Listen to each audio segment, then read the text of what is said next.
Hello friends, मैं doctor Abhilasha R K Patel, PG Ayurveda programme coaching classes Bhopal से। आज का टॉपिक हमने कल का ही टॉपिक हमने कंटिन्यू किया है।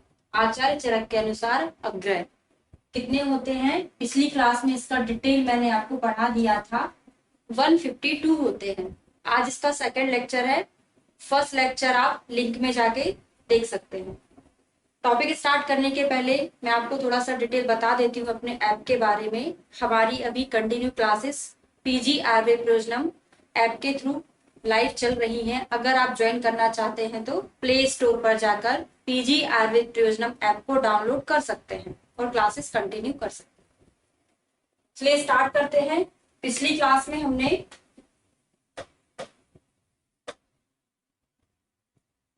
31 तक कंप्लीट कर लिया था अपग्रह द्रव। आज 32 यहां से स्टार्ट करेंगे। प्रत्येक पुष्पा। तो प्रत्येक पुष्पा पहले तो हम पर्याय याद कर लेते हैं। प्रत्येक पुष्पा बोलते हैं अपामार्ग को। अपामार्ग का पर्याय है। एक और चीज आता है प्रत्यक श्रेणी। वो होता है दंती का पर्याय।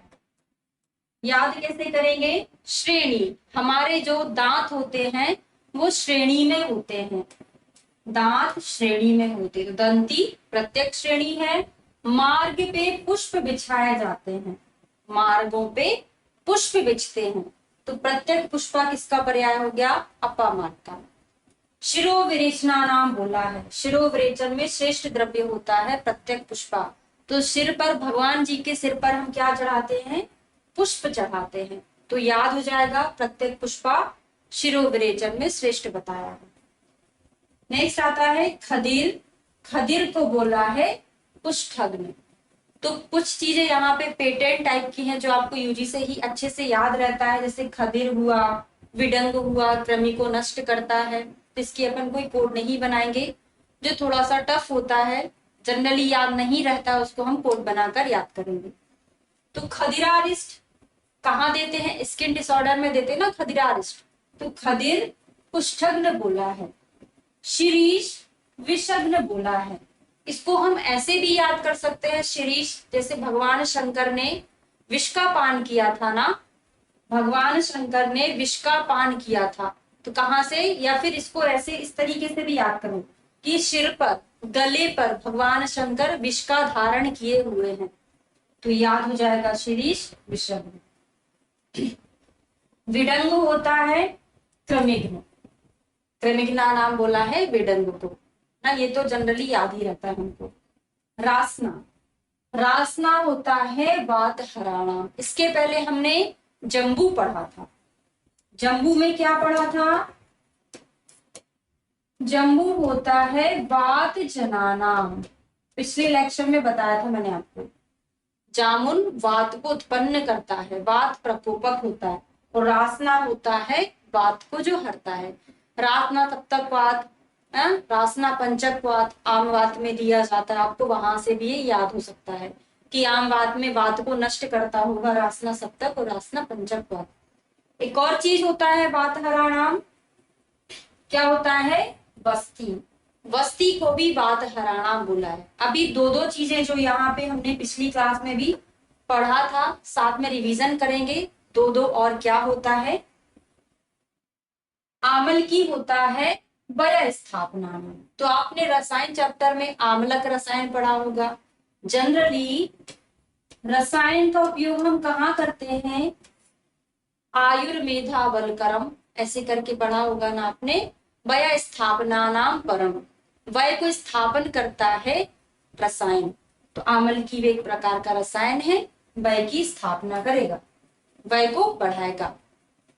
हरित की पथ्यानाम। एक और चीज होता है पथ्यानाम, आगे जाके आप पढ़ेंगे। प्रशम। प्रशम भी पथ्यानाम है। अभी याद कैसे करेंगे? हरित की को हम हरि पढ़ सकते हैं। हरि किसको बोलते हैं? भगवान विष्णु को बोलते हैं। तो भगवान जी किसी में भेदभाव नहीं करते, सभी के लिए वो अच्छे होते हैं। अच्छे को हम आयुर्वेदा में क्या टर्म बोलते हैं? पथ्य बोलते हैं ना। तो हरि भगवान, विष्णु भगवान पथ्य है। हरित की पथ्यानाम, आमल की वयस्थापना नाम। इसमें ही कंफ्यूजन होता है कि आमल की है पथ्यानाम की हरित की है। तो अपन ने इसको कोड बनाकर याद कर लिया। एरंड वृश्यवात हराणाम, आपने एरंड मुलादी निरुबस्ती के बारे में पढ़ा होगा। कहाँ इंडिकेटेड है? मेनली गृद्धसी में, सारे वातज विकार को नष्ट करता है ना। तो गृद्धसी मेनली क्या है? वातज विकार है। तो एरंड वात हराणाम होता है, साथ में वृश्य भी होता है। शालपर्णी ये नहीं याद करेंगे, शालपर्णी को ही विदारी गंधा बोलते हैं। इसका श्लोक में ऐसे दिया हुआ है, ये वाला हिंदी में दिया हुआ है, इसको कट कर लीजिएगा। तो विदारी गंधा वृश्य सर्वदोष हराणाम, वृश्य वात हराणाम यहाँ पर आया, वृश्य सर्वदोष हराणाम यहाँ पर आया। याद कैसे करोगे? विदा को अंडरलाइन करोगे। विदा मतलब होता है, शादी में विदा करते हैं ना, विदा मतलब चले जाना।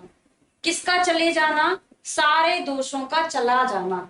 तो विदा किसकी विदा कर दी? सारे दोषों की विदा कर दी। जबकि एरंड में वृश्यवात हराणाम है, विदारी गंधा में वृश्य तो था, किसकी विदा कर दी? सभी दोषों की विदा कर दी। तो सर्वदोष हराणाम हो जाएगा। गोक्षुर डायूरेटिक होता है, जैसे हमने पिछली क्लास में इक्षु पढ़ा था, समान से समान की वृद्धि। इक्षु मूत्रल होता था, मूत्र जमाना। इक्षु में रस, गन्ने में रस, है ना। तो मूत्र में भी क्या होता है? पानी होता है। तो गोक्षुर डायूरेटिक होता है, मूत्र प्रक्षहर इसको बोला है, अनिल हराना। अब ये चीजें तो सभी लोग जानते हैं। वमन किसके लिए हम कराते हैं? श्लेष्म हराणाम बोला है, कफ के लिए कराते हैं। विरेचन पित्त के लिए कराते हैं, तो पित्त हराणाम बोला है। बस्ती वात के लिए देते हैं, तो इसको वात हराणाम बोला है। यहाँ पे हमको कोई कोड बनाने की जरूरत नहीं है।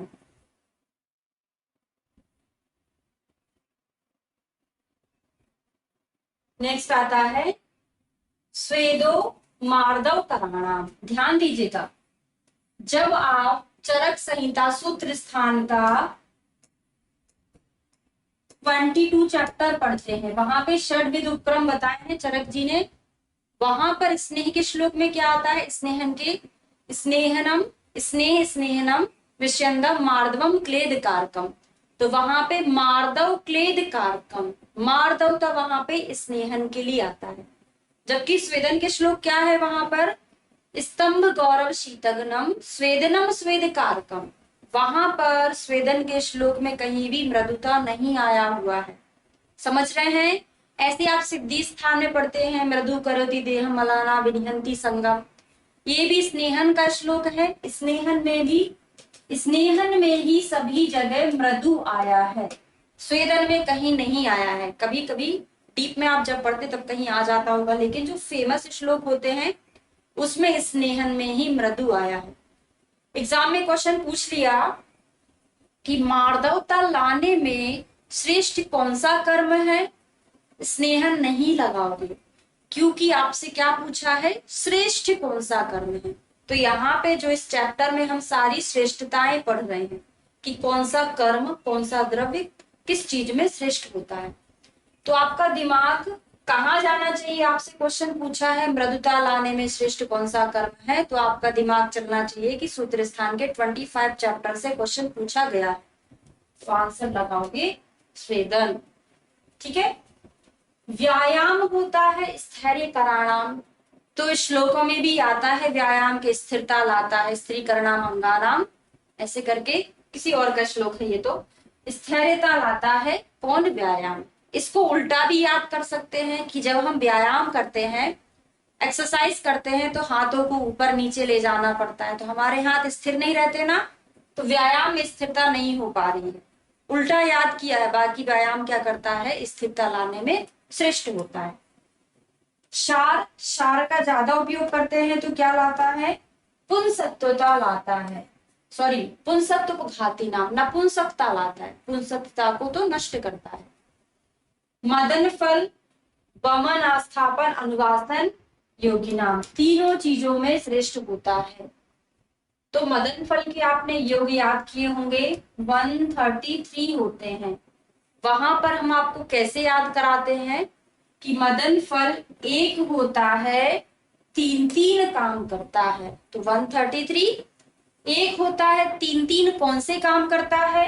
एक वमन करता है, एक आस्थापन करता है, एक अनुवासन करता है, तो हो गया मदनफल। एक तीन तीन काम करेगा। शशकुली और माश, तो शशकुली और माश क्या है? श्लेष्म पित्त जनानाम। श्लेष्म पित्त जनानाम जो कि मैंने प्रीवियस क्लास में आपको पढ़ाया था। क्या पढ़ाया था? आविशीर।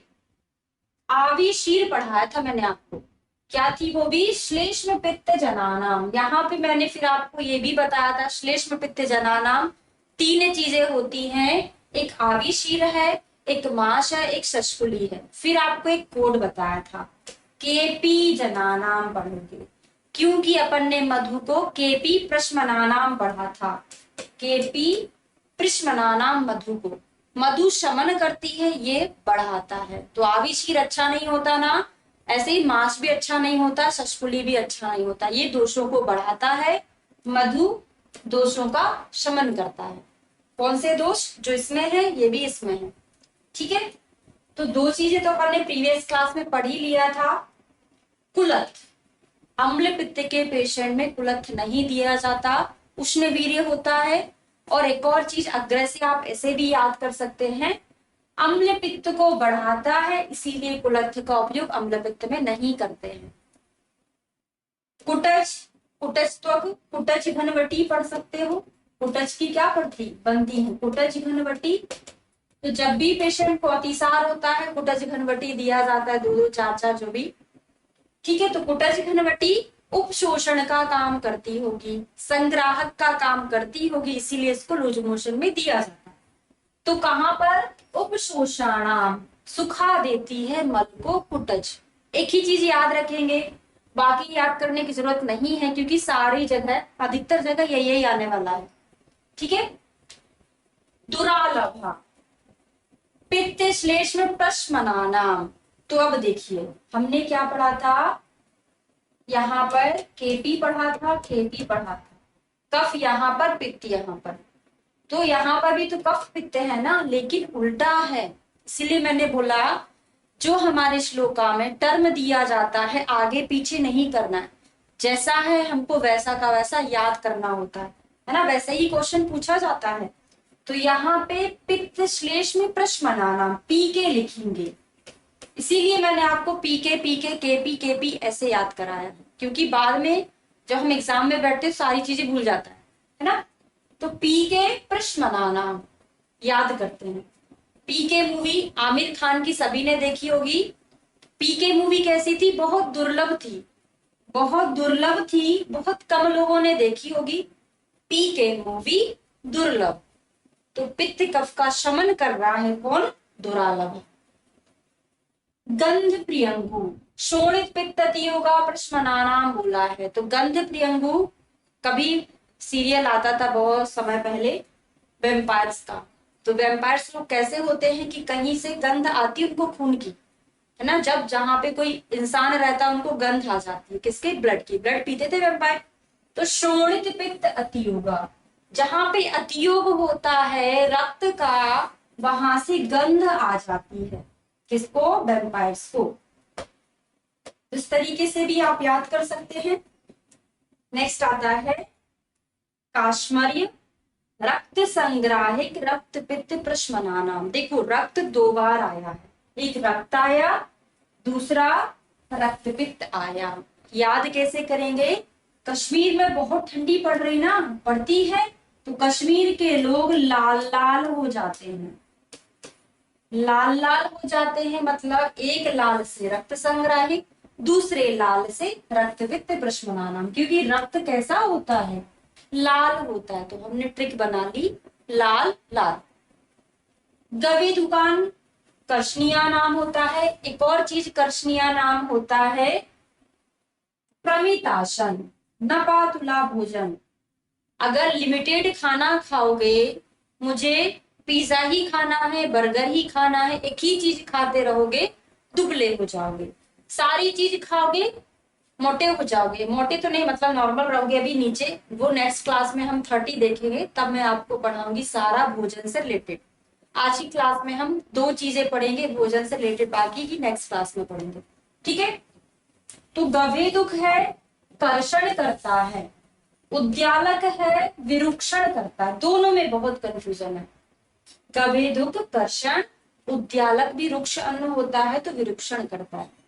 मंदक दधी, तो दही क्या होता है, अविष्यंदी होता है, कफ प्रकोपक होता है, अविष्यंदी कराणाम बोला है। दही का निषेध होता है ना रात्रि में, अविष्यंदता लाता है। अति मात्रा अशन, ज्यादा खाना खाओगे तो हमारी अग्नि पचा ही नहीं पाएगी भोजन को, तो क्या होगा, जब अग्नि भोजन को नहीं पचाएगी तो आम दोष बढ़ जाता है। आम प्रदोष हेतु नाम इसको बोला गया है। क्यों बोला, ज्यादा खाओगे पचेगा नहीं तो आम बन जाएगा, न पतुला खाओगे तो क्या होगा, कृष्णा आ जाएगी, कर्षणिया नाम इसको बोला गया है।